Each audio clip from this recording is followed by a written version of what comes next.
नमस्कार मित्रांनो, मी अमर देवाळकर.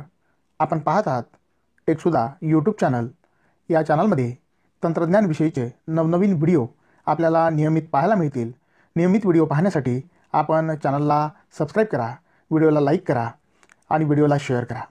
जर आपण अँड्रॉईड मोबाईलच्या ॲप्सवरती पाहत असाल तर या ठिकाणी सबस्क्राईब करा. सबस्क्राईब केल्यानंतर या ठिकाणच्या बेल आयकॉनला क्लिक करा. त्यानंतर हे बेल आयकॉन असे दिसेल. जर आपण ब्राउझरवर पाहत असाल तर असं सबस्क्राईब करा आणि तुम्हाला असं दिसेल. बघणार आहोत की अँड्रॉईड मोबाईलवर आता ज्या मुद्द्यांची आपण चर्चा करणार आहोत तर त्या गोष्टी कधी करू नये, त्याबाबतीत अधिक सजग आपण असायला पाहिजे. आपण सर्वजण अनेक वर्षापासून अँड्रॉईड मोबाईल वापरतो. आपल्यापैकी अनेकांना हे मुद्दे माहीत असतील, परंतु जे लोक नवीन आहेत, ज्यांनी नवीन अँड्रॉईड मोबाईल घेतलेला आहे किंवा ज्यांना हे माहीत नाही त्यांच्यासाठी हे आहे. तर लक्षात घ्या मित्रांनो की या अँड्रॉईड मोबाईलवर आपण कोणत्या गोष्टी करू नये जेणेकरून आपला मोबाईल अत्यंत चांगला राहील.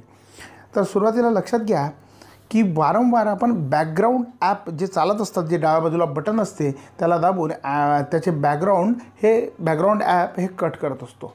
त्यामुळं ते ॲप्लिकेशन उघडताना पुन्हा नव्यानं सगळी प्रोसेस होते. त्यामध्ये आपला डेटा जातो, वेळ जातो आणि रॅमवर तेवढा लोड येत असतो. त्यामुळे हे काम आपण करू नये. त्यानंतर रात्रभर मोबाईल चार्जिंगला लावून ठेवू नये.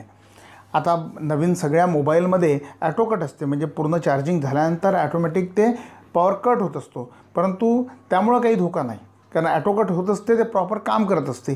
परंतु बऱ्याचदा आपण चार्जिंगला लावून ठेवलं आणि आपली इलेक्ट्रिसिटी वारंवार जाणं आणि येणं जर सुरू राहिलं तर त्या ठिकाणी आपल्या मोबाईलला काही फरक पडू शकतो. त्यामुळं शक्यतो आपण चार्जिंगला लावून त्यानंतर बंद करूनच राहणं योग्य आहे. रात्रभर लावून ठेवणं हे काही योग्य नाही. त्यामुळं आपलं बॅटरी लाईफ नक्की वाढेल.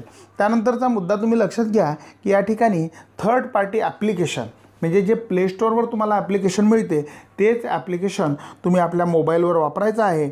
आणि याशिवाय जे थर्ड पार्टी ॲप्लिकेशन आहे तर ते आपण मोबाईलवर वापरू नये. म्हणजे बरेच जण असं सांगतात की हे ॲप्लिकेशन इकडं नाही मिळालं तर मग आपण ब्राउझरवर सर्च करू आणि ब्राउझरवरून ते ॲप्लिकेशन घेऊन आपण वापरण्याचा प्रयत्न करतो. परंतु ते ॲप्लिकेशन कोण्या कंपनीचं आहे, त्यामध्ये कोणत्या प्रकारचे व्हायरसेस आहे, आपल्याला याची कुठलीही कल्पना नाही. परंतु प्ले स्टोअरवरचे ॲप्लिकेशन हे गुगलनं व्हेरीफाईड केलेले आहे. त्यामुळं प्ले स्टोअरवरचे ॲप्लिकेशनच आपण वापरायचे. त्यानंतर मोबाईल उन्हात ठेवू नये. असं तर आपण काही उन्हात मोबाईल ठेवणार नाही, परंतु बऱ्याचदा असं होतं की आपण उन्हाळ्याच्या दिवसात कार वगैरे चालवत असतो आणि कार चालवताना आपण आपल्या डॅशबोर्डवर मोबाईल ठेवून देतो. सूर्याची किरणं सरळ पडतात आणि त्या कडक उन्हाळ्यामध्ये, आपल्या विदर्भात तर अत्यंत कडक उन्हाळा असतो आणि या कडक उन्हाळ्यामध्ये त्या काचातून आलेल्या डॅशबोर्डच्या वर जे ऊन पडतं ते इतकं गरम होत असते, डॅशबोर्ड खालून गरम होतो आणि वरून सूर्याची किरणं पडतात आणि त्यामुळं तो प्रकाश जाऊन, ती गरमी उष्णता जाऊन मोबाईलच्या आत असलेले सगळे कॉम्पोनंट्स जे आहे ते सुद्धा गरम होऊन त्यात बिघाड येऊ शकतो. त्यामुळं कधीही आपण मोबाईल उन्हात ठेवू नये. त्यानंतर व्हॉट्सअपवर अनेक प्रकारचे आपल्याला लिंक येत असतात, परंतु ज्या लिंकबद्दल तुम्हाला विशेष करून माहिती नाही त्या लिंकवर टच करू नका, ते ओपन करू नका.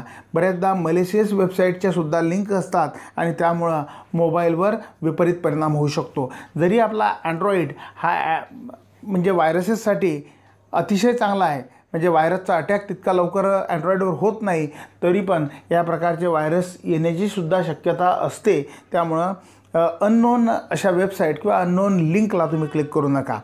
त्यानंतर शेवटचा एक मुद्दा म्हणजे एक मोबाईलमध्ये एक नवीनच फॅड मी पाहिला आहे की रूट करणे म्हणजे काय, तर कंपनीच्या सेटिंगमध्ये छेडछाड करण्यासाठीची परवानगी मिळणे. आणि तुम्हाला जर त्याबद्दलची माहिती असेल तर तुम्ही रूट करा, परंतु तुम्हाला जर माहिती त्याबद्दलची काही नसेल तर यूट्यूबवरचे व्हिडिओ बघून किंवा कुठून माहिती मिळवून रूट करण्याचा प्रयत्न करू नका. एकदा मोबाईल रूट झाला आणि जर तो बंद पडला तर तो कायमस्वरूपी तुमचा मोबाईल बंद राहू शकतो, कधीही सुरू होणार नाही. आणि अशा प्रकारे रूट करणं अतिशय हानिकारक आहे. त्यामुळं आपल्याला नॉर्मल यूजसाठी रूट करण्याची काहीही आवश्यकता नाही.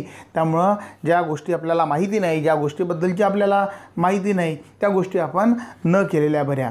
आपल्या मोबाईलची काळजी घेताना यावरील मुद्द्यांचा आपण अत्यंत सावधानतेने विचार केला पाहिजे आणि त्यामुळं आपल्या मोबाईलचं आयुष्य निश्चितच वाढेल. या मोबाईलमध्ये या मोबाईलमध्ये न करावयाच्या या काही गोष्टी मी तुम्हाला सांगितल्या, याची काळजी घ्या. या व्हिडिओमध्ये एवढीच माहिती होती. पुन्हा भेटू नवीन व्हिडिओसह. तोपर्यंत नमस्कार.